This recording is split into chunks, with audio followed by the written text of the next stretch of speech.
नमस्कार, TC music classes में आप सभी का स्वागत है। टेस्ट नंबर 62 आपके स्क्रीन पे आप सभी को नज़र आ रहा है। RPSC first grade school lecturer के लिए प्रिपरेशन हम सभी के द्वारा की जा रही है और 30 मार्च 2022 का ये लेटेस्ट पेपर आप सभी के सामने है। उम्मीद करता हूँ सभी को पसंद आएगा।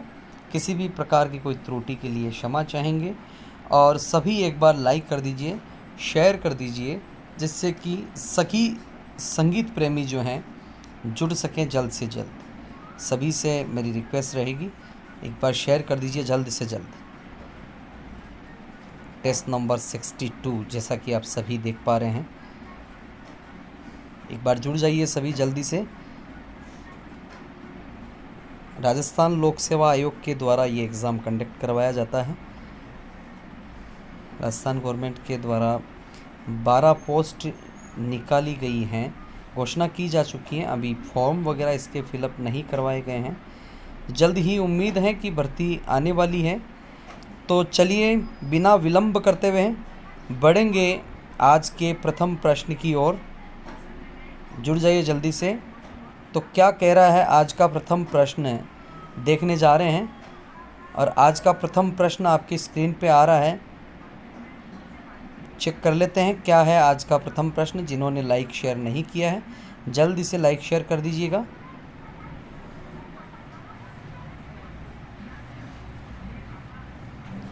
तो आज का प्रथम प्रश्न हमारी स्क्रीन पे आ रहा है और ये रहा आपका आज का प्रथम प्रश्न। चलिए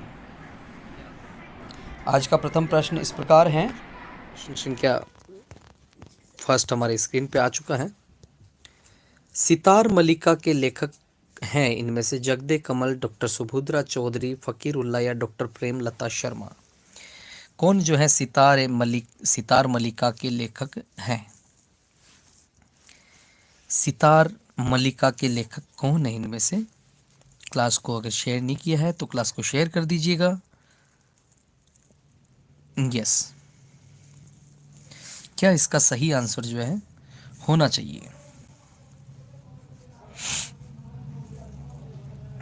प्रश्न संख्या 1 हमारे स्क्रीन पे चल रहा है। सितार मलिका के लेखक कौन हैं? जगदे कमल, सुभद्रा जी या फ़कीरुल्लाह जी या प्रेमलता जी? क्या इसका सही आंसर जो है होना चाहिए?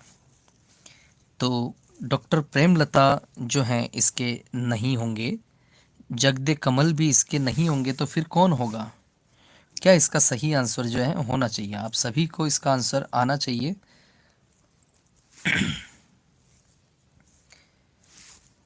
प्रश्न संख्या 1 स्क्रीन पे है और क्या सही आंसर इसका होना चाहिए? आपके सामने है प्रश्न संख्या 1। फ़कीरुल्लाह भी इसके नहीं होंगे। डॉक्टर सुभद्रा चौधरी जी जो हैं इसके लेखक हैं। डॉक्टर सुभद्रा चौधरी जी जो है सितार मलिका के लेखक हैं।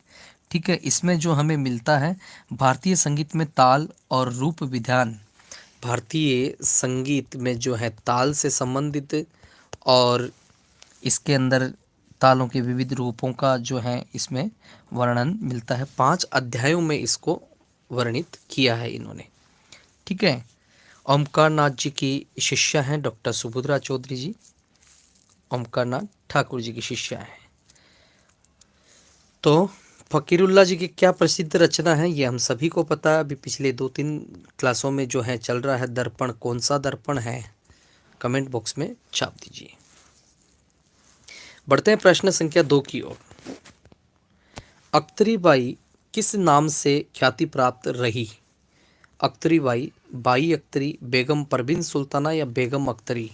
किस नाम से जो है ख्याति प्राप्त रही? यस नेहा मैम, बिल्कुल संगीत दर्पण, ऐसा कह रहे हैं आप? संगीत दर्पण, संगीत दर्पण, दर्पण कुछ और होगा, एक बार और चेक कर लीजिएगा। गलत नहीं याद करना, हम पढ़ते पढ़ते इतने कंफ्यूज हो जाते हैं कि हम चले जाते हैं कहीं और। तो अख्तरी बाई जो है किस नाम से ख्याति प्राप्त रही? अख्तरी बाई, बाई अख्तरी या बेगम परवीन सुल्ताना या बेगम अख्तरी? किस नाम से जो है प्रसिद्ध रही हैं अख्तरी बाई। प्रश्न संख्या 2 हमारे स्क्रीन पे है, इसका सही आंसर जो है क्या होना चाहिए।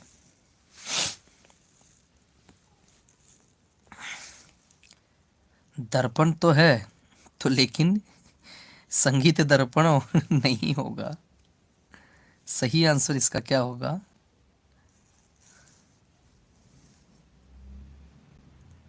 ओके, तो इसका सही आंसर जो है आपके होगा बेगम अख्तरी। क्या होगा, बेगम अख्तरी के नाम से जो है ख्याति प्राप्त थे अख्तरी बाई। अख्तरी बाई जो हैं बेगम अख्तरी के नाम से प्रसिद्ध थे, और फैज़ाबादी, बेगम अख्तरी फैज़ाबादी इनको जाना जाता था। बेगम अख्तरी फैज़ाबादी, ठीक है। भारतीय गायिका और अभिनेत्री भी ये रही हैं। गज़ल, ठुमरी, दादरा, गज़ल, ठुमरी, दादरा की विशेष ये रहा है इनका। और 7 अक्टूबर 1914, सॉरी 2000 नहीं, 1914 और 30 अक्टूबर 1974 का इनको जो है ब्रह्मलीन ये हो जाती है। ये इनकी छोटी सी जानकारी। पद्मश्री व पद्म भूषण से भी ये सम्मानित रही हैं। और मलिका ए गज़ल, मलिका ए गज़ल के नाम से भी इनको जाना जाता है। अब जो बेगम परवीन सुल्ताना है, ये एक डिफरेंट नाम इसमें आ गया है। तो ये है कौन से घराने से ये बिलोंग करते हैं, परवीन सुल्ताना जी, ठीक है ना। ये किस नाम से, किस जो है घराने से बिलोंग करते हैं। प्रश्न संख्या 3 हमारे स्क्रीन पे आ गया है। सुमेलित हमें करना है। भैरव विलास का नहीं तोड़ी, भैरवी शाहना, काफी, अलया बिलावल, बिलावल अहीर भैरव, ये हैं हमारे सामने। क्वेश्चन तो था कि जैसे फकीरुल्लाह ऑप्शन में था, तो हमने पूछा था कि फकीरुल्लाह के द्वारा कौन सा जो है आपके ग्रंथ लिखा गया, ये रचना है। तो हमने उसमें दर्पण, मैंने कहा दर्पण वाला जो है फकीरुल्लाह जी हैं, तो कौन सा है ये पूछा था। हाँ, जिन्होंने लाइक नहीं किया है क्लास को लाइक कर दीजिए, शेयर करना भी नहीं भूलें, शेयर भी कर दीजिए। तो इसका जो है क्या रहेगा, देखो भैरव जो जाएगा अहीर भैरव, और भैरवी आपका विलास का नितोड़ी, काफ़ी हो गया शाहना, और बिलावल हो गया आपका अलहया बिलावल। तो ये आपके ऑप्शंस आपको दिख रहे हैं, ऑप्शंस आपको दिख रहे हैं। ये हो गया आपका 4, तो 4 किस में आ रहा है, पहले में ही आ रहा है ना 4, फिर जा रहा है आपका 1, बिल्कुल 1 जा रहा है, फिर जा रहा है 2, और फिर जा रहा है आपका 3। 4 1 2 3, 4 1 2 3 इसका आंसर होगा। शाहना का काफ़ी बार पूछा गया कि थाट क्या है, तो शाहना जो है काफ़ी थाट का राग है। तो ऑप्शन नंबर 1 जो है बिल्कुल इसका सही आंसर होगा। ऑप्शन नंबर 1 जो है इसका बिल्कुल सही आंसर होगा। बढ़ते हैं नेक्स्ट प्रश्न की ओर। राय उमानाथ बाली सभागार कहाँ है, पटना, जयपुर, लखनऊ या दिल्ली। राय उमानाथ बाली सभागार कहाँ है। राय उमानाथ बाली सभागार जो है कहाँ है, पटना है, जयपुर है, लखनऊ है या दिल्ली है, यह कहाँ पे है। राय उमानाथ, काफ़ी लोगों को तो इसके बारे में पता होगा।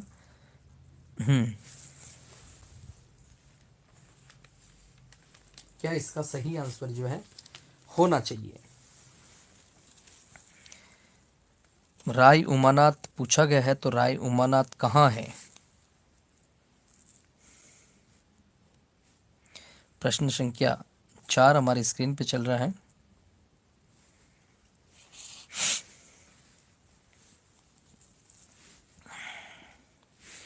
प्रश्न संख्या 4, देखो सबका अलग अलग आंसर आ रहा है। 4 भी आ रहा है, 3 भी आ रहा है, 1 भी आ रहा है ना।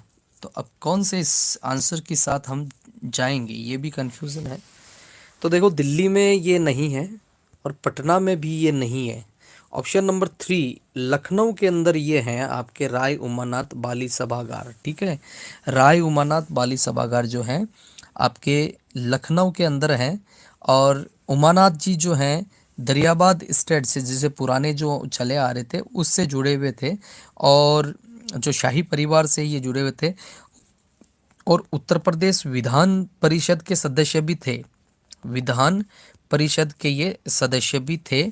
और राय उमानाथ जी के नाम से राय उमानाथ बाली महिला महाविद्यालय भी खुला हुआ है। ठीक है, इनके नाम पे उमानाथ बाली महाविद्यालय, महाविद्यालय यानी बालिका महाविद्यालय, महिला महिला महाविद्यालय, ये भी इनके नाम से रखा गया है। तो आप सभी को इसके बारे में जानकारी होनी चाहिए। यस, बढ़ते हैं नेक्स्ट प्रश्न की ओर। ताल दीपिका ग्रंथ के रचनाकार कौन हैं? ताल दीपिका ग्रंथ के रचनाकार कौन है? पुरुषोत्तम दास पखाव जी, मधुकर गणेश गोडबोले, स्वामी पागलदास या गिरीश चंद्र श्रीवास्तव? कौन जो है इस ग्रंथ के रचनाकार है ताल दीपिका? ताल दीपिका जो है इस ग्रंथ के रचनाकार इस ऑप्शंस में से कौन है? कौन इसके रचनाकार है? बहुत अच्छा प्रश्न है ये। कुछ क्वेश्चंस जो है आज आपको नए लगेंगे, क्योंकि कई क्वेश्चन तो ऐसे होते हैं जो हम बार बार कहीं ना कहीं पढ़ते हैं, लेकिन ये जो क्वेश्चन आ रहे हैं आज जो है कुछ नए आपको इसमें ज़रूर मिलेंगे। क्या इसके लिए सही आंसर जो है होना चाहिए? प्रश्न संख्या है 5 का सही आंसर जो है क्या होगा?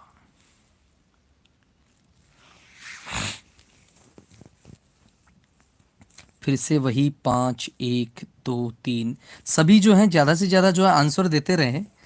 ठीक है, जिससे क्या है कि हाँ जानने में आसानी हो। तो देखिए, गिरीश चंद्र श्रीवास्तव इसके नहीं होंगे, स्वामी पागलदास जी नहीं होंगे, और पुरुषोत्तम दास पखाव जी इसके सही आंसर नहीं होगा। मधुकर गणेश गोडबोले जो हैं इसका बिल्कुल सही आंसर होगा। क्या होगा?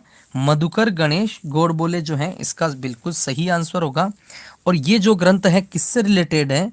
ये ग्रंथ हैं ताल में लगने वाले समय का मापन और इकाई रचना सिद्धांत एवं ताल स्वरूप को विस्तृत अध्ययन से ये जो है ताल्लुक रखता है। ठीक है, तो ये जो है ताल्लुक रखता है इससे। मधुकर गणेश गोडबोले जी इसका है, और पुरुषोत्तम दास जी पखाव जी जो है पखावज बजाते हैं और नाथद्वारा शैली से, नाथद्वारा परंपरा से ये हैं। और गिरीश चंद्र श्रीवास्तव जी जो हैं ये रचनाकार हैं। और स्वामी पागलदास जी आप सभी जानते हैं कि पागलदास जी तो पखावज तो बजाते ही हैं, और इनका जो है रियल नाम क्या है स्वामी पागलदास जी का, ये कमेंट बॉक्स में आप सभी जो हैं कमेंट करके बता दें। ऑप्शन नंबर 2 इसका सही आंसर होगा।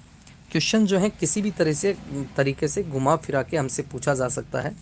ठीक है, हाँ एक बार अपने साथियों के साथ क्लास को शेयर कर लीजिए, जिससे कि जो है सभी एक बार जुड़ जाएं अच्छे से।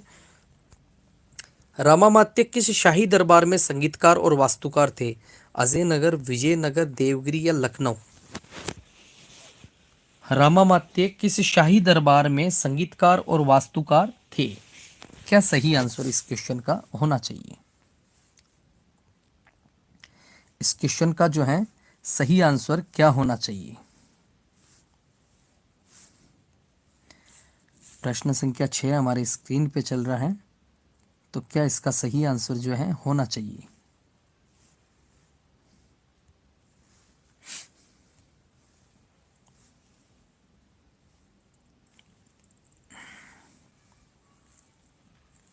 प्रश्न संख्या 6 का सही आंसर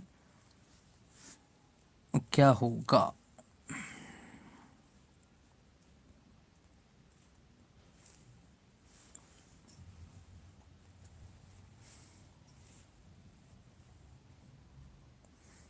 अभी तक जो है सर्चिंग चल रही है, क्या होता है?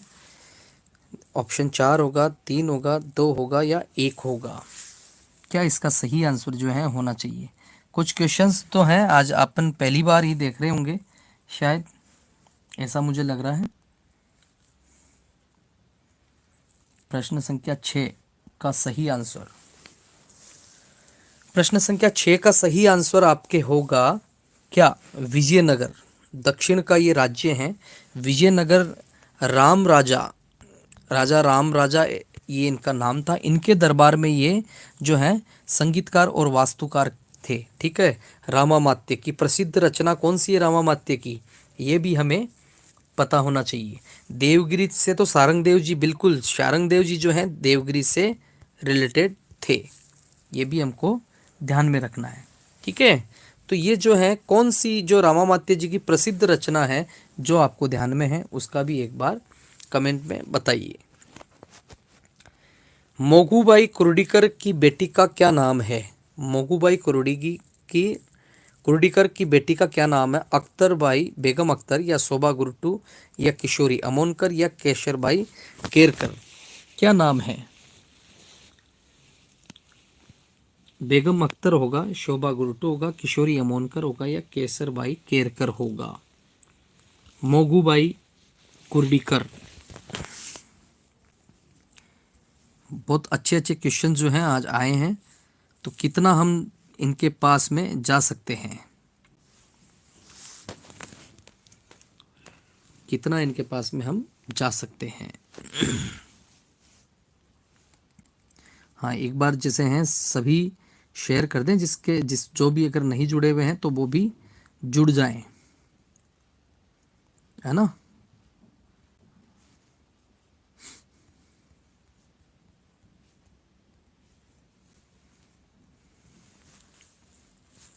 क्या इसका सही आंसर जो है होना चाहिए? मोगूबाई कुर्डीकर की बेटी का जो नाम है, मोगूबाई कुर्डीकर की बेटी का जो नाम है, कम ऑप्शंस दिखाई दे रहे हैं, चक्कर क्या है? जो है केसरबाई केरकर बिल्कुल नहीं है, बेगम अख्तर नहीं है, शोभा गुरटू नहीं है, किशोरी अमोनकर जी जो हैं इनकी बेटी का नाम है मोगूबाई कुर्डीकर की। मोगूबाई कुर्डीकर की बेटी का नाम क्या है? किशोरी अमोनकर जी, जो है हिंदुस्तानी गायकी में बहुत अच्छा जो मुकाम अपना रखती है। भवानी मैम स्वागत है आपका। बहुत अच्छा मुकाम जो रखती है किशोरी अमोनकर जी। ठीक है, किशोरी अमोनकर जी इनकी जो है बेटी हैं, और किस घराने से? जयपुर आंतरोली घराना, जयपुर आंतरोली घराने से ये संबंध रखते हैं। ठीक है ना, जयपुर आंतरोली घराने से ये संबंध रखते हैं। कुर्डी में इनका जन्म हुआ था। कहाँ पे? कुर्डी में इनका जन्म हुआ था। ठुमरी और भजन और कुछ ख्याल भी जो है किशोरी अमोनकर जी के हम सुनते आए। तो प्रश्न संख्या 7 का सही आंसर होगा ऑप्शन नंबर 3। नमस्ते मैम। साम गायन के 5 खंड क्या है? साम गायन के 5 खंड क्या है? प्रस्ताव, उद्दिक्त, प्रतिहार, उपद्रव, निधन, स्टोम, रेवत, अर्क, भद्र, या स्त्रोत, या उद्दिक्त, प्रस्ताव, प्रतिहार, उपद्रव, निधन, या प्रतिहार, प्रस्ताव, उपद्रव, उद्दिग्ध, या निधन। क्या इसका सही आंसर जो है होगा? प्रश्न संख्या 8 का सही आंसर जो है क्या होगा?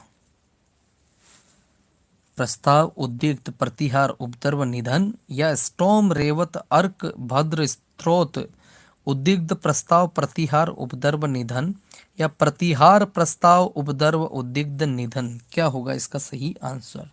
क्योंकि देखो कुछ क्वेश्चंस तो आज पहली बार हमने भी पहली बार ही देखे हैं, और बहुत अच्छा लग रहा है कि इस प्रकार के ये जो क्वेश्चंस हम देख रहे हैं, बहुत अच्छा इसमें फील हो रहा है कि कुछ नया जो है हम लोगों के सामने आ रहा है, कुछ नया हम लोगों के सामने आ रहा है। हम ओल्ड तो जितना चल रहा है वो पढ़ते आए हैं, लेकिन नया इसमें हमको सामने आया है। इसका सही जो होगा ऑप्शन नंबर 4 जो है बिल्कुल इसमें नहीं हो रहा है। वैसे तो नाम आ रहे हैं लेकिन क्रम जो है इसका नहीं बैठ रहा है, तो ये भी नहीं होगा, ये भी नहीं होगा। ऑप्शन नंबर जो है 1, ऑप्शन नंबर 1 प्रस्ताव, उद्दिग्ध, प्रतिहार, उपद्रव, निधन, ये इसका सही आंसर होगा। क्या होगा? प्रस्ताव, उद्विग्न, प्रतिहार, उपद्रव और निधन, ये इसका बिल्कुल सही आंसर होगा। फिर से चेक कर लेंगे। प्रस्ताव, उद्विग्न, प्रतिहार, उपद्रव, निधन, साम गायन के 5 खंड ये हैं। ऑप्शन नंबर 1 इसका सही आंसर होगा। बढ़ते हैं नेक्स्ट क्वेश्चन के लिए। यजुर्वेद के 4 ऋत्विक कौन सी है? होता, अर्धवायु, उद्गाता या ब्रह्मा, वेरूप, रेवत, अर्क या भद्र, होता, अर्क, भद्र, ब्रह्मा, ब्रह्मा, विष्णु, महेश, गौरी। 4 ऋत्विज जो हैं वो कौन सी इसमें से हैं? ऐसा क्वेश्चन पूछ रहा है।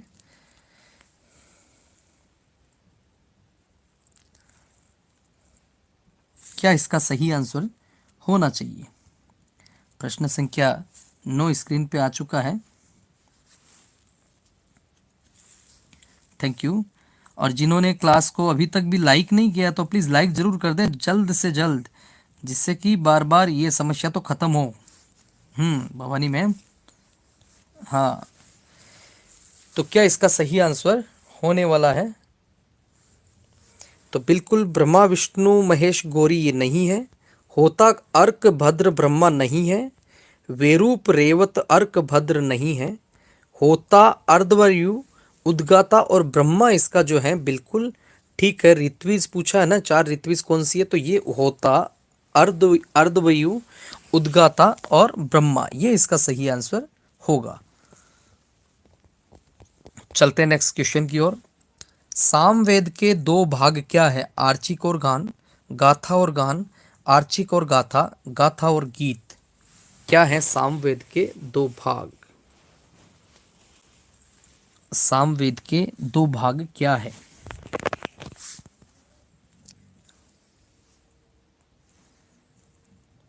क्या होना चाहिए सामवेद के 2 भाग? प्रश्न संख्या 10 स्क्रीन पे आपके चल रहा है और बहुत ही अच्छा और शानदार क्वेश्चन है। हम इसमें कितने पास में आते हैं ये भी मायने रखता है,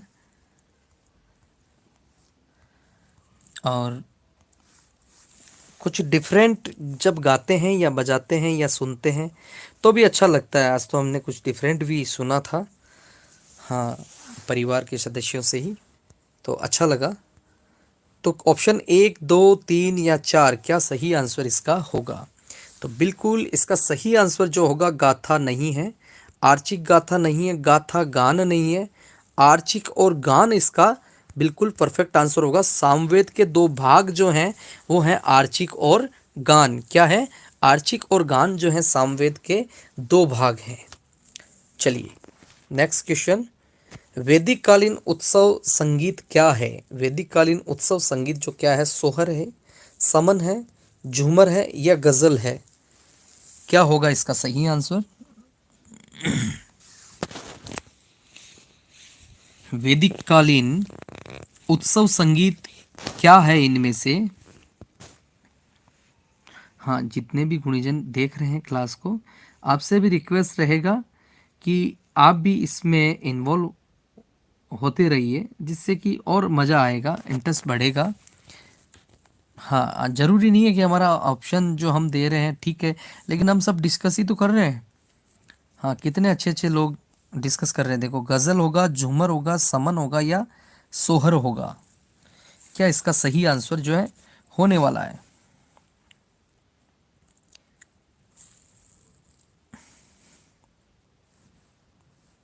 प्रश्न संख्या है आपका 11।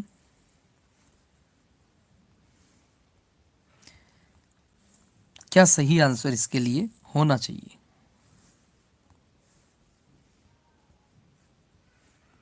बहुत अच्छा प्रश्न है।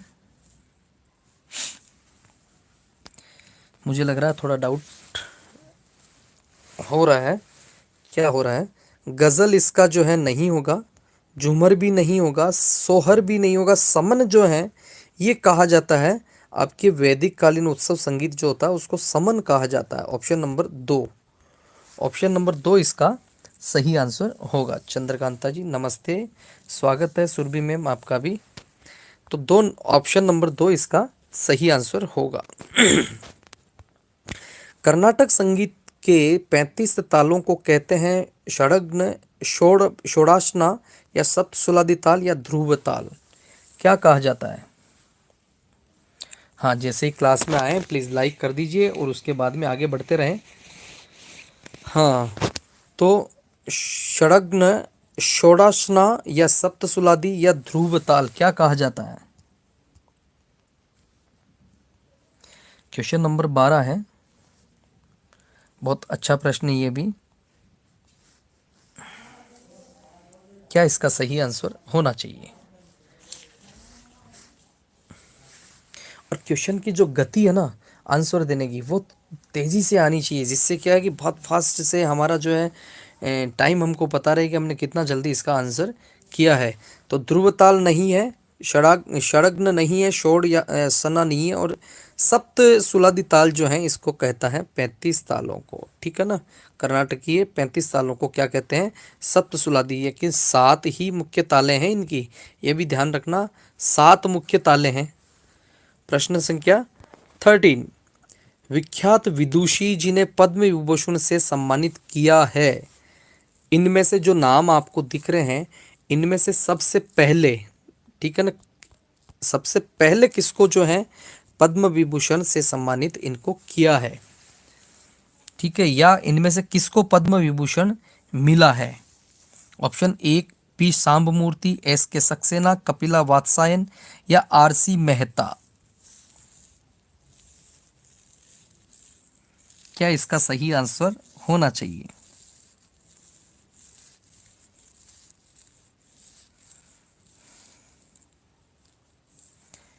इनमें से पद्म विभूषण जो है किन्हें मिला है? बहुत अच्छा ये भी क्वेश्चन। 13 नंबर का प्रश्न हमारी स्क्रीन पे चल रहा है।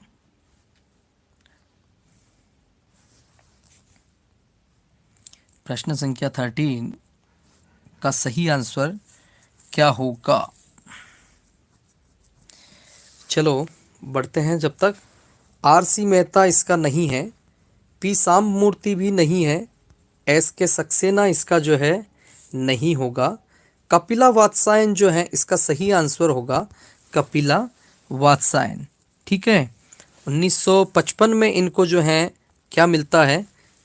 पद्म भूषण, और 1987 में इनको मिलता है पद्म विभूषण। कब मिलता है? 1987 में इनको मिलता है पद्म विभूषण, और 1974 में जो है आजीवन जो है संगीत नाटक अकादमी की सदस्यता पुरस्कार इनको मिल जाता है, रत्न सदस्य इनको पुरस्कार मिलता है। और बड़े बड़े जो जितने भी अपने इंदिरा गांधी जी, जवाहरलाल नेहरू जी, डॉक्टर राजेंद्र प्रसाद जी, इन लोगों के साथ में भी इन्होंने काम किया है इन्होंने। और जो शिक्षा का जितना भी डिपार्ट था वो इनके जिम्मे ही इनको दिया गया था, ऐसा पढ़ने को हमें मिला है। और पी शाम्बमूर्ति हैं, पी शाम्बमूर्ति ये भी शिक्षाविद और संगीतविद रहे हैं, संगीत के ऊपर इन्होंने काम किया है। 2008 में इनको पद्म भूषण जो है मिलता है, ठीक है। हाँ सॉरी, ये जो है आपके पी सांबमूर्ति, ये जो है दक्षिण संगीत से रिलेटेड है, दक्षिण संगीत में इनका योगदान रहा है, दक्षिण संगीत के लिए। और एक कड़ी में आपके आता है एस के सक्सेना जो है इनको संगीत दर्शन और सौंदर्य शास्त्र के ये लेखक रहे हैं और संगीतविद, और जो है आपको इनको 2008 में इनको मिलता है आपके पद्म भूषण, ठीक है। और मेहता जी आपके आते हैं, संगीतकार भी रहे हैं और संगीतविद भी रहे हैं। 2009 में इनको जो है पद्म भूषण जो है प्राप्त होता है। बड़ौदा की ये रहने वाले थे और भारतीय शास्त्रीय संगीत और घराना परंपरा इससे रिलेटेड जो है इन्होंने बुक एक लिखी है, तो उसको भी आप चेक करेंगे। कपिला वात्सायन इसका सही आंसर होगा। प्रश्न संख्या है 14 स्क्रीन पे। रागम तानम पल्लवी को योजनाबद्ध करने का श्रेय किसको है? त्यागराज, पश्चिमीरियम आदियप्पा या महावेदनाथ अय्यर या वडीवेलु, किसको जाता है? रागम तानम पल्लवी को योजनाबद्ध तरीके से जो करने का श्रेय जाता है वो किसे जाता है? हम तो भाई यही समझेंगे ना कि भाई इन्हीं को जाता होगा, थोड़ा सा स्पीड जो है हम बढ़ाएंगे, बिकॉज जो है क्लास का थोड़ा सा डिले नहीं रहे, टाइम ज़्यादा हो रहा है इसलिए। तो इसका सही आंसर होगा आपका पाचिमेरियम आदियप्पा। पाचिमेरियम आदियप्पा इसका सही आंसर होगा, न कि त्यागराज होगा, न कि त्यागराज होगा। रागम तानम पल्लवी को योजनाबद्ध तरीके से श्रेय जो करने का श्रेय जाता है वो जाएगा पाचिमेरियम आदियप्पा। क्वेश्चन नंबर 14 का जो सही आंसर है वो होगा ऑप्शन नंबर 2। ऑप्शन नंबर 2 के साथ में हम सभी जाएंगे। चलते हैं नेक्स्ट प्रश्न की ओर। चतुर्दंडी प्रकाशिका में जो दंडी नहीं है, जो दंडी नहीं है, गीत, स्थाई, प्रबंध या थाय या आलाप, क्या होगा? गीत, स्थाई, प्रबंध या थाय या आलाप। प्रबंध को अलग रखिए यहाँ पे, हाँ प्रबंध को अलग रख दीजिए। ये ऑप्शन है आपके गीत, स्थाई या थाय या आलाप।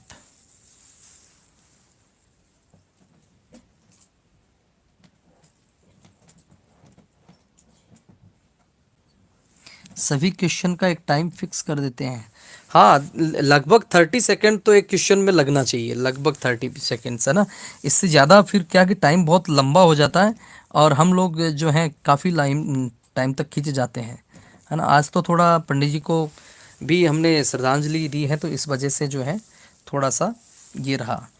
देखिए प्रबंध ही इसमें से हट गया है तो इसमें क्या रहता है, फिर क्या रह जाता है, फिर ये भी देखने की चीज़ है ना। चतुर्दंडी में जो है प्रकाशिका में दंडी नहीं है, ये पूछा गया ना, तो क्या आएगा इसमें? ये प्रबंध आ गया है, इसमें छप गया है, लेकिन इसमें आप ऑप्शन दे रहे हो थाय।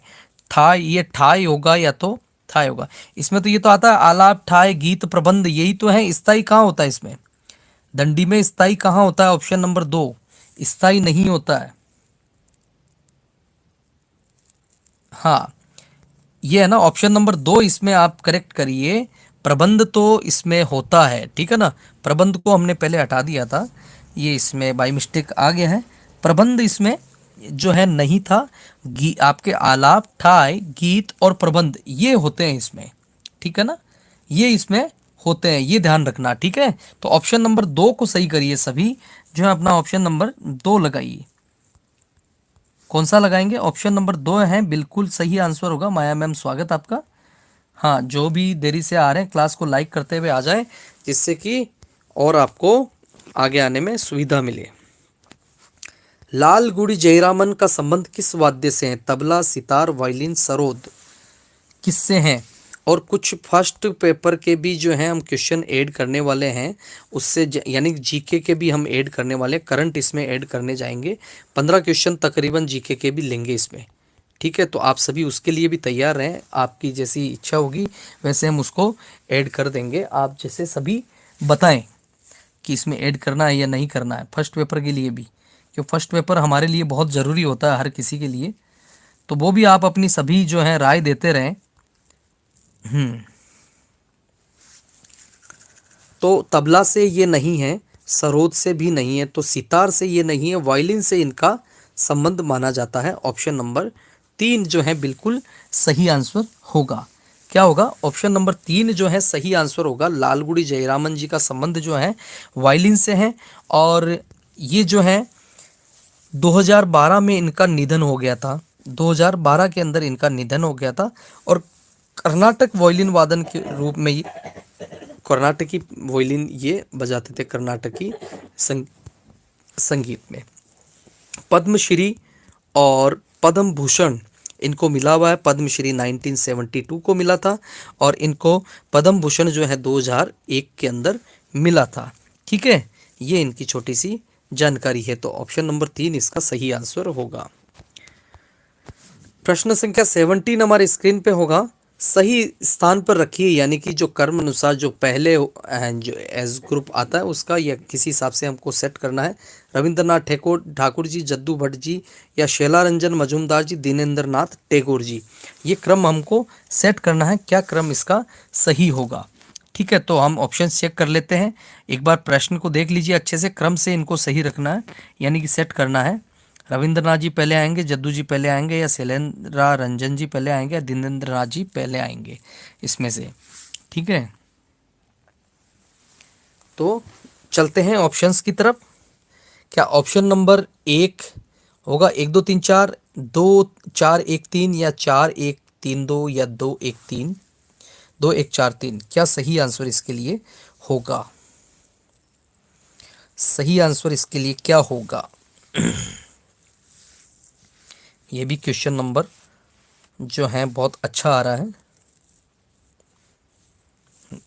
ऑप्शन नंबर 2 आया है, और कुछ डिफरेंट भी। हाँ, म्यूजिक तबला जी स्वागत है आपका भी। क्या इसके लिए परफेक्ट जो है आंसर होना चाहिए? हाँ, सभी ने सेट कर दिया है, और चेक कर लेते हैं एक बार क्या आंसर होगा। ऑप्शन नंबर जो है इसका आप सभी की तरफ से 4 आ रहा है, कुछ का जो है ऑप्शन नंबर 2 भी आया है। ठीक है, चेक कर लेते हैं। देखो, सबसे पहले जो क्रम आएगा वो आएगा जद्दू भट्ट जी। कौन आएगा? जद्दू भट्ट जी। 2 नंबर आ गया आपका। देन आफ्टर आपका आएगा 1 रविंद्रनाथ टैगोर जी। देन आफ्टर आएगा शैलजा रंजन, सॉरी, दिनेंद्र नाथ टैगोर जी। दिनेंद्र नाथ टैगोर जी आएगा। उसके बाद में आपका शैलजा रंजन मजूमदार जी आएगा। 3 2 1 4 3 जो है ऑप्शन नंबर 4 में आ रहा है। ऑप्शन नंबर 4 इसका सही आएगा। क्यों आएगा? क्योंकि जद्दू भट्ट जी का जन्म होता है 1840 के आसपास, और रविंद्रनाथ जी का होता है 1861 के आसपास, और आपका 1882 में होता है दिनेंद्र नाथ जी का, और आपके मजूमदार जी जो हैं वो लगभग है 1900 के आसपास के। तो एज ग्रुप के हिसाब से इनको फर्स्ट आपके Jadu Bhatt, then after Rabindranath Tagore, then after Dinendra Nath Tagore, then after आपके शैलजा रंजन मजूमदार जी। ये इसका सही क्रम होगा। ऑप्शन नंबर 4 जो है बिल्कुल इसका सही परफेक्ट होता है। बढ़ते हैं नेक्स्ट प्रश्न की ओर। निम्न में से किस कलाकार का वीणा से संबंध है? निम्न में से किस कलाकार का संबंध वीणा से? सुल्तान खान, अलाउद्दीन खान, पंडित सलील भट्ट, या बृजभूषण काबरा? किसका संबंध है? प्रश्न संख्या 18 स्क्रीन पे चल रहा है। सुल्तान खान साहब, अलाउद्दीन खान साहब, पंडित सलील भट्ट जी, या बृजभूषण काबरा? क्या सही आंसर इसका होगा? किसका सबसे फास्ट आंसर जो है आता है? प्रश्न संख्या 18 का सही आंसर क्या होगा?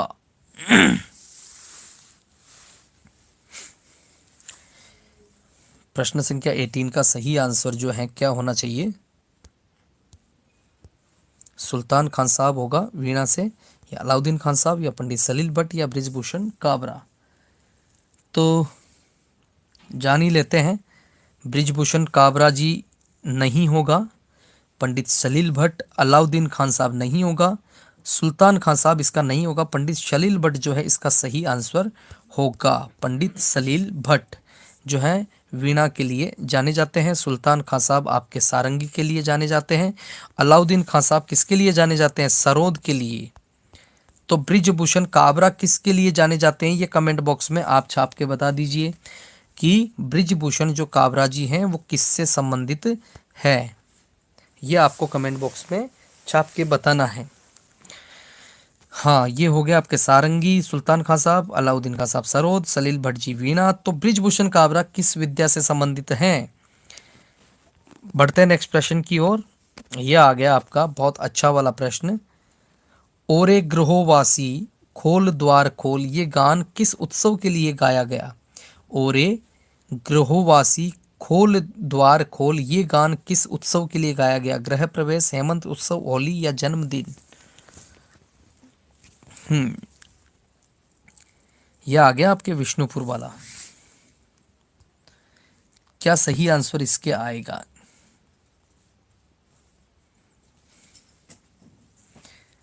प्रश्न संख्या 19 स्क्रीन पे चल रहा है, और बहुत फास्ट आंसर आया है। क्या कहना है? वाह, ये जो आया है रविंद्र संगीत का ये प्रश्न है। तो इसमें होली के लिए ये गीत गाया गया है। ऑप्शन नंबर 3 इसका जो है सही आंसर होगा। नहीं कि ऑप्शन नंबर 1 गृह प्रवेश के लिए होगा और नहीं जन्मदिन के लिए होगा। और एक ग्रहोवासी खोल द्वार खोल, ये तो अब हमको बंगाल वाले ही गा के बताएंगे, जब भी पता चलेगा फिर मैं आपको गा के सुना दूंगा, चिंता नहीं करो। तो होली के लिए ये गाया जाता है। प्रश्न संख्या 20 हमारी स्क्रीन पे है। रामशंकर भट्टाचार्य के समकालीन विष्णुपुर घराना के शिल्पी, संगीत शिल्पी कौन थे? राम प्रश्न बंदोपाध्याय, गोपेश्वर बंदोपाध्याय, गदाधर चक्रवर्ती या जद्दू भट्ट? क्या इसका सही आंसर होगा? बिल्कुल, जो ब्रिजभूषण काबरा जी हैं वो गिटार से संबंधित है। गिटार से संबंध है उनका ब्रिजभूषण काबरा जी का, ये ध्यान रखें। ठीक है,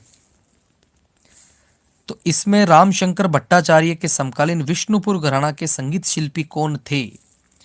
विष्णुपुर घराना के संगीत शिल्पी जो हैं वो कौन है इसमें से?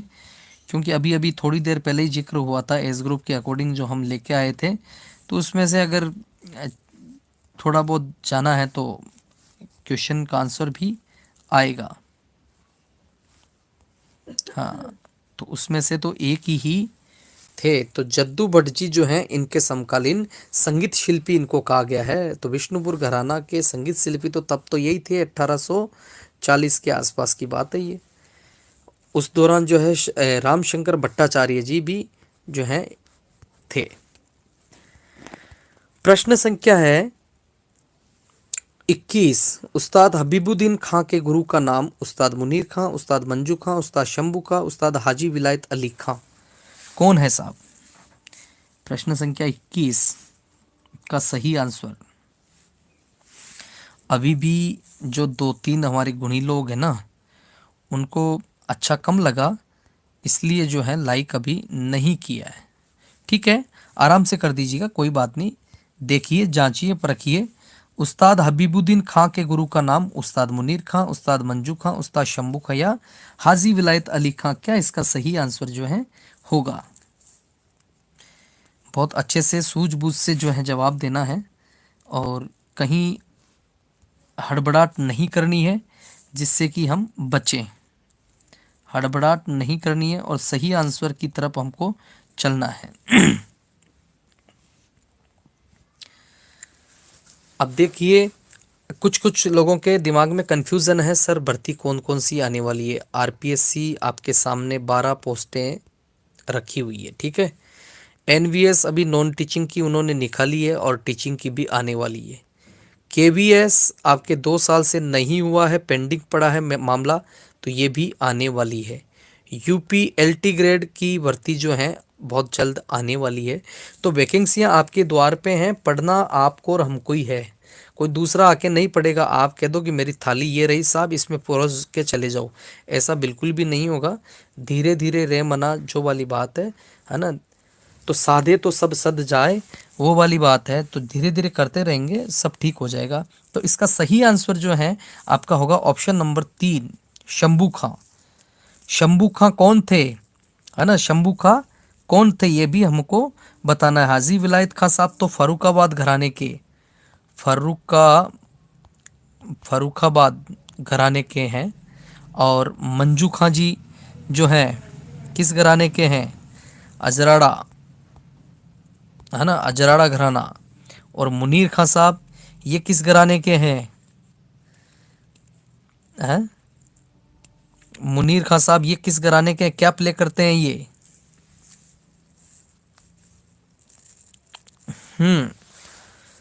तो शंभू खां जी जो हैं इनके पिताजी थे, हबीबुद्दीन जी के पिताजी थे शंभू खां साहब। ठीक है ना, ये पिताजी थे, इन्हों से ही इन्होंने तालीम ली थी। और जो है अजराड़ा घराना भी इन इससे ताल्लुक़ रखते हैं। ये अजराड़ा तबले के जो 6 घराने हैं उनमें से अजराड़ा जो घराना है उससे ये ताल्लुक़ रखते हैं। लेकिन मुनीर खां का संबंध किससे है, ये आप कमेंट बॉक्स में बताइए कि भाई मुनीर खां साहब कौन है। ये एक नया नाम है हमारे लिए, है ना, ये हमारे लिए नया नाम है। हाँ, तो इसीलिए तो हम कह रहे हैं यस नेहा मैम, क्योंकि देखो वैकेंसियाँ हमारे द्वार पे, हम ऐसे सोचेंगे कि हम देखो आज पढ़ते हैं कल नहीं पढ़ते हैं, कभी भी सुबह सुबह उठने का मन होता है ना, तो अलार्म बजता है तो हम उसको बंद करके रख देते हैं, अलार्म बजता नहीं है। तो ये थोड़ी गलत है भाई, इसी टाइम में अगर नहीं पढ़ोगे तो बड़ा दिक्कत वाली बात है। देखो हाँ पूजा जी, ये जो आ रहा आपकी तरफ से मुनीर खां का जो थोड़ा डाउट में है, फरुखाबाद घराना आप बता रहे, लेकिन इनका जो है हमें मिलना है सारंगी के लिए, सारंगी के लिए मिला है हमें मुनीर खां साहब का। और कोई ऑथेंटिक हो तो आप प्लीज़ बताइएगा, कोई बात नहीं है। हाँ फरुखाबाद आप बता रहे हो, फरुखाबाद तो इनका जो है हाजी विलायत अली खां साहब का फरुखाबाद है, और ये तो अजराड़ा घराना है। ठीक है, चलिए बढ़ते हैं नेक्स्ट प्रश्न की ओर। स्तुति परण का वादन किस घराने में होता है? स्तुति परण का वादन किस घराने में, लखनऊ में, दिल्ली में, बनारस में या फरुखाबाद में, किस घराने में होता है स्तुति परण का वादन जो है किस घराने के अंदर होता है? स्तुति परण का वादन किस घराने में होता है? क्वेश्चन संख्या 22 हमारी स्क्रीन पे चल रही है। तो इसका जो है सही आंसर जो है क्या होना चाहिए?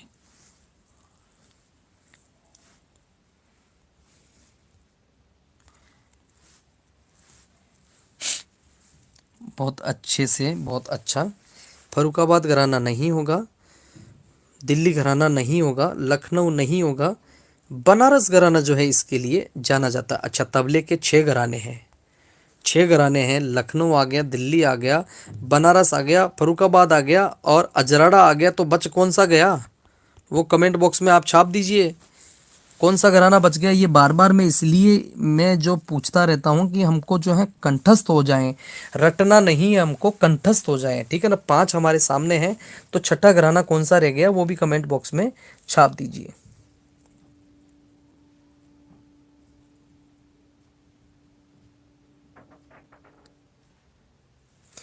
ठीक है कोई नहीं, इनका भी हम देख लेंगे और बार एक बार।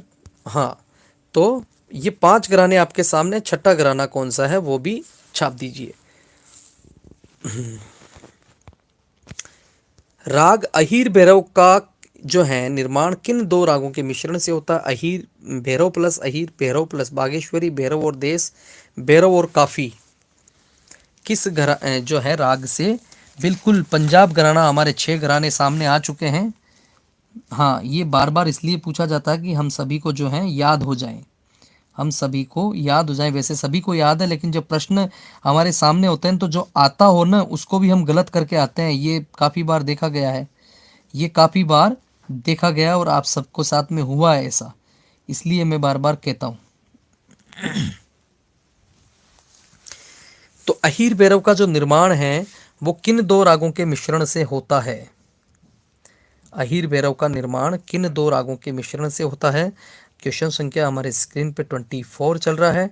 जिन्होंने लाइक नहीं किया है लाइक कर दीजिए, और अब अंत में सब्सक्राइब सॉरी क्या शेयर करना नहीं भूलें, क्योंकि इस बहती गंगा में हर कोई जो है डुबकी लगा ले, नैया हम सब की पार हो जाए, ऐसा सोचें। कभी भी हमारा नहीं सोचना है, खुद का हमें नहीं सोचना है, हमें सबको साथ में लेकर के चलना है ना।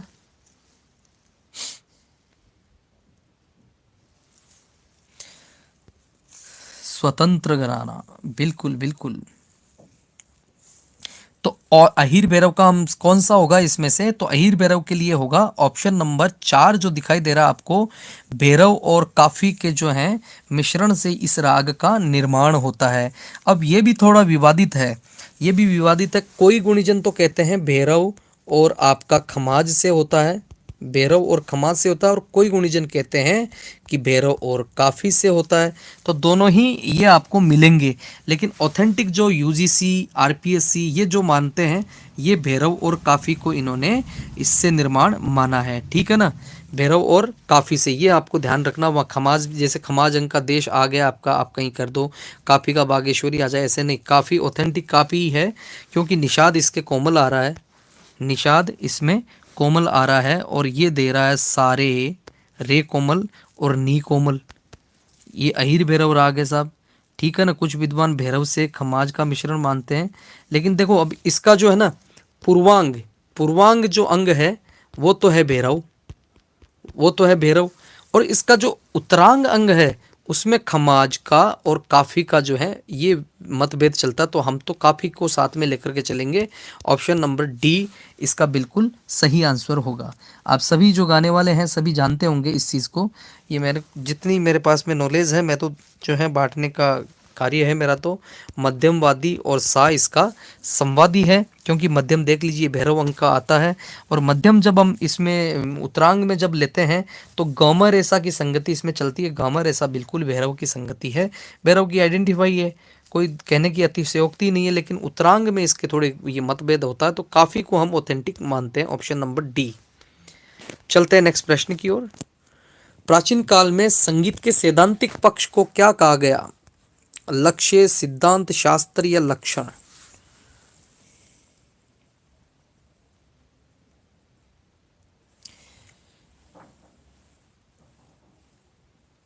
हाँ देखो, अगर काफी नहीं हो, अगर काफी नहीं हो वहां पे खमाज हो तो आप खमाज को राइट करेंगे, क्योंकि भाई दोनों को ही तो मान रहे हैं। अगर काफी का कोई आइडेंटिफाई वहां पे नहीं आ रहा है तो आप खमाज को राइट कर दीजिए, ठीक है ना। लेकिन अगर काफी और खमाज दोनों वहां पे हो तो आप काफी को करके आइए, तब हम उसको जो है क्वेश्चन को जो है रिट लगा सकते हैं कि भाई ऑब्जेक्शन कर सकते हैं इसमें आपने ऐसा क्यों किया। तो इसका क्या सही आंसर होगा? लक्ष्य, सिद्धांत, शास्त्र या लक्षण? प्राचीन काल की बात हो रही है ये जो बात हम कर रहे हैं ये प्राचीन काल की बात कर रहे हैं। तो प्राचीन काल की जब बात करेंगे तो क्या इसमें कहेंगे आपके शास्त्र को, सैद्धांतिक पक्ष को जो है क्या कहेंगे? 24 का सही आंसर क्या होना चाहिए भाई? संगीत के सैद्धांतिक पक्ष को शास्त्र ही कहेंगे हम। शास्त्र तो हम कहते ही हैं वैसे भी, तो क्या कहेंगे इसको? लक्ष्य, सिद्धांत, शास्त्र नहीं कहेंगे। अब बताओ क्या कहेंगे? शास्त्र गलत हो रहा है इसमें, शास्त्र नहीं कहेंगे तो क्या कहेंगे?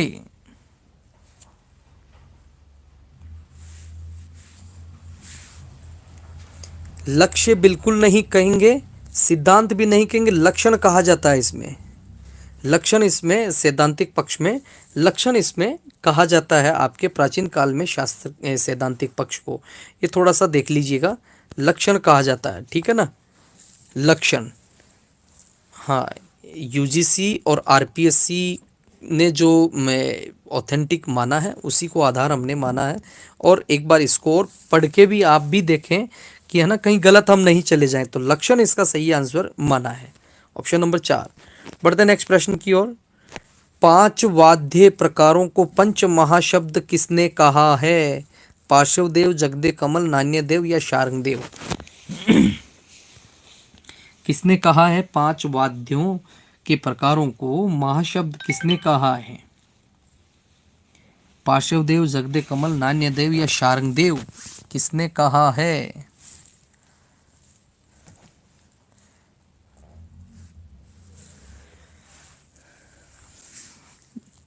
हाँ, सोच समझ के जो है आंसर करना है, सोच समझ के आंसर करना है, कहीं भी जल्दबाजी नहीं करनी है,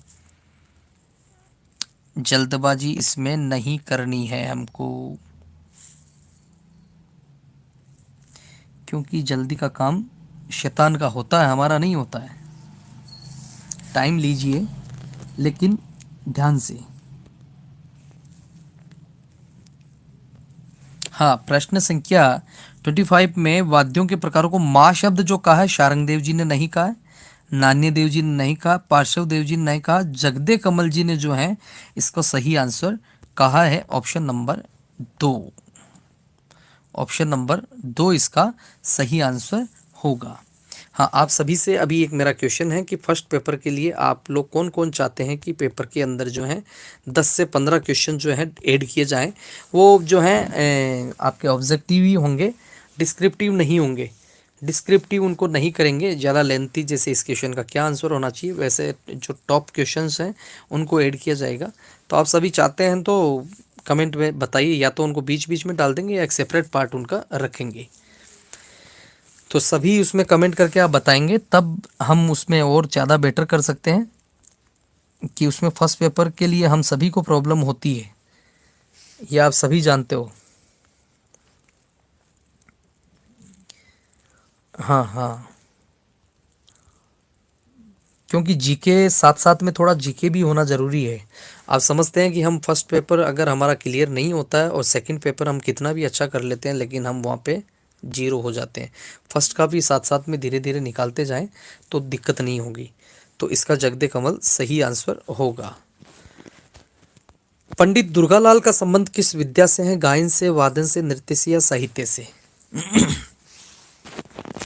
पंडित दुर्गालाल का संबंध जो है किस वाद्य से है? गायन, वादन, नृत्य या साहित्य?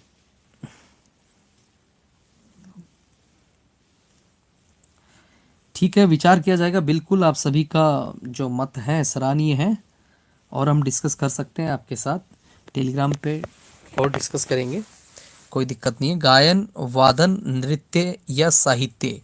टेलीग्राम पे जो है आपको जो क्वेश्चन दिए जाएंगे फर्स्ट डे और नेक्स्ट डे उसके आंसर्स जो है यहाँ पे हम पूछ लेंगे, ठीक है ना? ऐसा भी हम कर सकते हैं।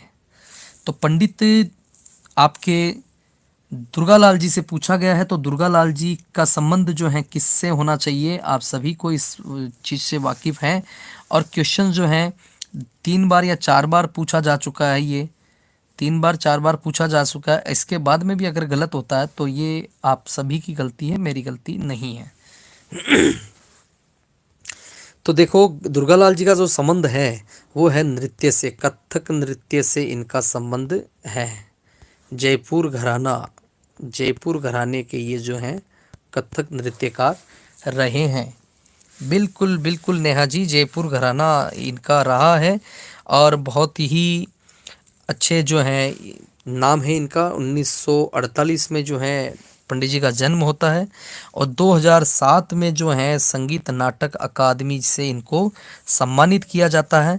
अंतांग अंतांग नाम से एक समारोह जो है इनके लिए आयोजित किया जाता है, जो मंगला भट्ट जो है इनका कार्यक्रम करवाते हैं, मंगला भट्ट जी, ठीक है। और पद्मश्री भी इनको मिला था, पद्मश्री भी इनको मिला था, भारत सरकार ने इसको पद्मश्री से भी सम्मानित किया था। इसका आंसर हुआ ऑप्शन नंबर 3 नृत्य।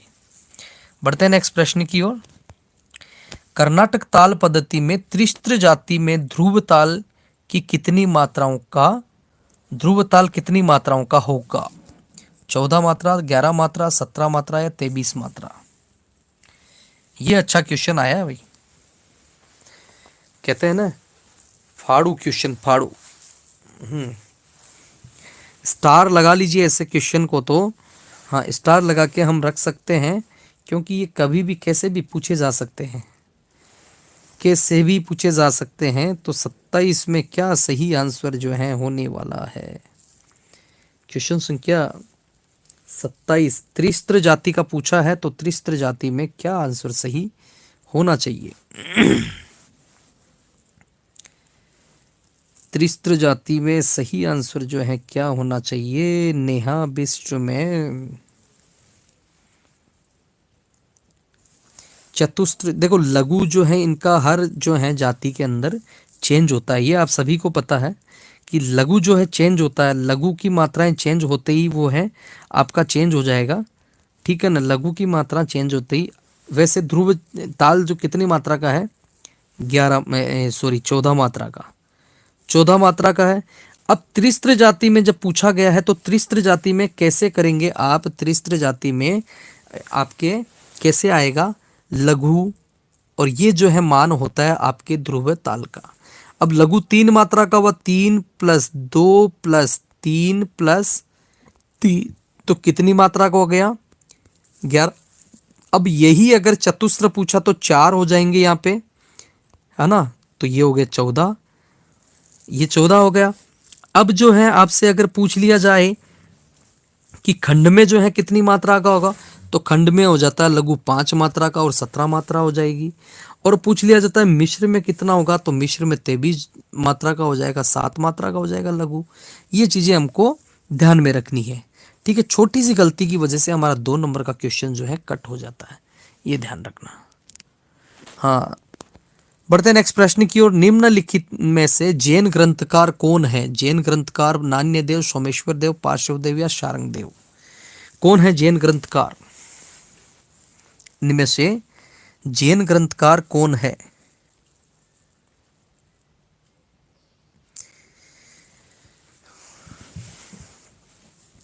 प्रश्न संख्या है 28 का सही आंसर क्या है? हाँ चंद्रकांता मैम, 2-3 दिन से आपकी भी एब्सेंटी लग रही है, आप 2 दिन से नहीं दिखाई दे रहे हैं।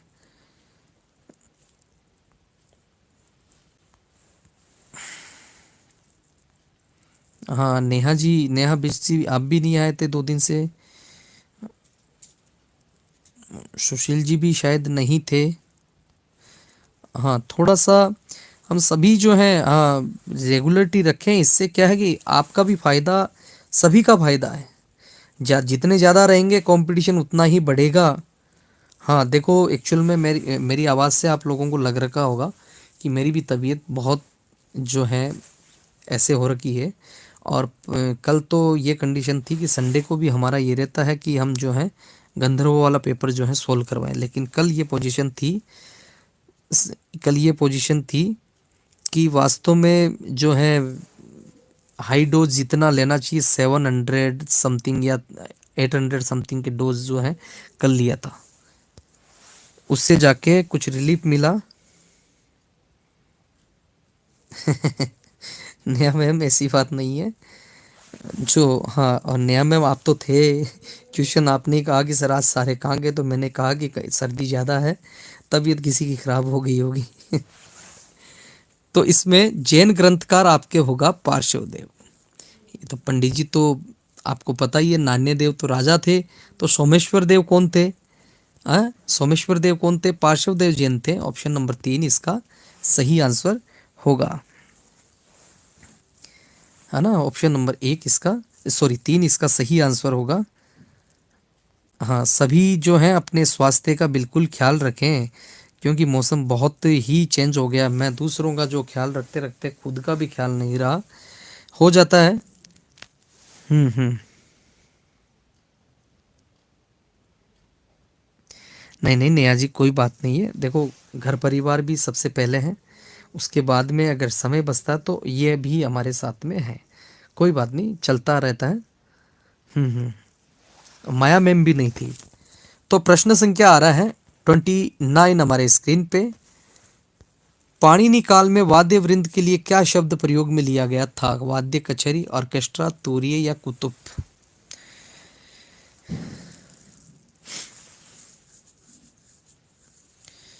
पाणिनि काल में वाद्य वृंद को क्या नाम जो है प्रयोग में लिया गया था? स्वाति मैम आप भी नहीं थे, सुशील जी भी, हाँ सैटरडे, कब की सैटरडे की बात है शायद ये। क्या नाम लिया गया काम में, क्या इसमें से सही आंसर होगा? हाँ कुछ कंफ्यूज हो रहे हैं, सॉल्यूशन का पता है फिर भी कंफ्यूज हो रहे हैं। कुतुब तो किस में लिया गया है, ऑर्केस्ट्रा किस में लिया गया, वाद्य कचहरी, तूर्य जो डिफरेंट नहीं दिख रहा आप लोगों को यहाँ पे। हाँ कुतुब तो नाट्य शास्त्र में लिया गया है ना, ऑर्केस्ट्रा जो है पाश्चात्य संगीत में, और आपके वाद्य कचहरी दक्षिण म्यूजिक में। तो यहाँ पे एक डिफरेंट क्या हुआ, तूर्य जो डिफरेंट हुआ, ये तूर्य जो दिख रहा है आपको ये डिफरेंट हो गया ना, पाणिनि काल में इसी को तो लिया गया था। हाँ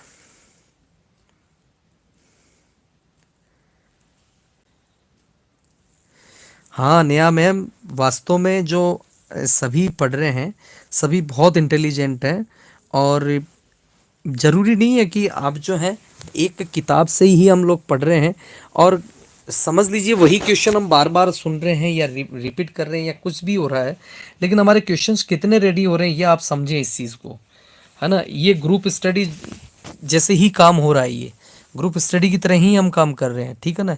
पर्टिकुलर यह नहीं है कि जो इसको फालतू की चीज़ों को लेकर के चल रहे हैं, कुछ अच्छी चीज़ हम सीखने को मिल रही है, कुछ कुछ क्वेश्चन आते हुए भी हम गलत कर देते हैं, तो ये कॉन्फिडेंस लेवल हमारा ऑटोमेटिकली बढ़ता है। तो सभी से रिक्वेस्ट है कि डेली जो है आप 9 से 10 का समय तो निकाल के ही रखें।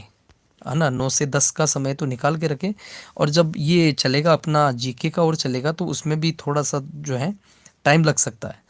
तो अब आएगा आपका हॉट सीट का क्वेश्चन, उसके लिए कौन कौन रेडी है, उसके लिए कौन कौन तैयार है, उसके लिए कौन कौन तैयार है? सभी तैयार हैं?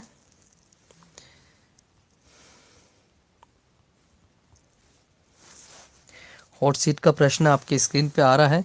लास्ट टाइम शायद किसने ये क्वेश्चन वॉन किया था, आई डोंट नो, लेकिन आज का प्रश्न जो भी जीतेगा तो ये वो पंडित जी को समर्पित रहेगा, हमारे बिरजू महाराज जी को।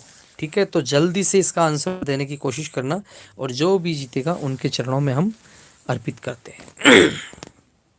प्रश्न संख्या 30, निम्न में से क्या गायक का अवगुण नहीं है? निम्न में से क्या गायक का अवगुण नहीं है? सानुनासिक, भीत, वक्री, अज्रश्लेय, क्या इसमें से जो है गायक का अवगुण नहीं है? गायक का अवगुण नहीं है पूछा गया है, तो क्या इसमें सही आंसर जो है होगा? गायक का अवगुण नहीं है,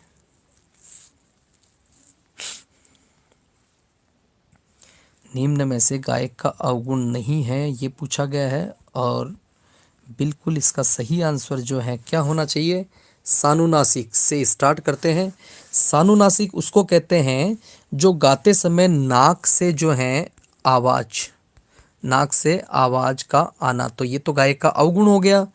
अब आता है भीत, यानी भीत का मतलब ये होता है कि भयभीत होकर के गाना, भयभीत होकर के गाना। और वक्री का मतलब आपका हो जाता है, वक्री का मतलब होता है मुंडी टेढ़ी करके गाना, यानी कि मुंडी को टेढ़ी मेढ़ी करके के गाना, यानी मुंह बिगाड़ के गाना, इधर उधर देखना। तो ऑप्शन नंबर 4 जो है अज्रश्लेय, ये जो आपको दिखाई दे रहा है ये इसका सही आंसर होगा। और इसका मतलब क्या होता है? जो अत्यंत लयदार हो, जो अत्यंत अत्यंत लयदार हो, ठीक है ना, ये है जो गायक का अवगुण नहीं है। तो ऑप्शन नंबर डी जिन्होंने भी दिया है, सभी को बहुत बहुत धन्यवाद। आप सभी का बहुत ही शानदार जवाब आया है। इसी के साथ जो है आज के विनर की भी हम तलाश कर लेते हैं, कौन आज के जो हॉट शीट के असली हकदार हैं। तो जैसा कि मैं देख पा रहा हूँ सभी का बिल्कुल शानदार जवाब, और सभी का मुझे सही आंसर नज़र आ रहा है। तो आज की हॉट सीट का जो प्रश्न है इसका जो आंसर तो आपके सामने है, अज्रश्लेय। आपने बहुत ही शानदार जो है जवाब दिया है, गायक का अवगुण नहीं है। लेकिन जो है आज के विनर का अनाउंस जो है कल की क्लास में किया जाएगा। तब तक के लिए आप जो हैं लड्डुओं का एक एकत्रित करके रखें और सभी को जो है वितरित करेंगे। खुशियाँ जो हैं ऐसे ही क्लास में बनी रहें, और आप सभी से इजाज़त लूँगा। आज के लिए इतना ही, मिलते हैं कल फिर इसी समय के साथ। तब तक के लिए मैं सभी से इजाज़त चाहूँगा। धन्यवाद। जय हिंद, जय भारत, शुभ रात्रि। क्लास अगर अच्छी लगी हो तो थंब के द्वारा ज़रूर बताएं। धन्यवाद।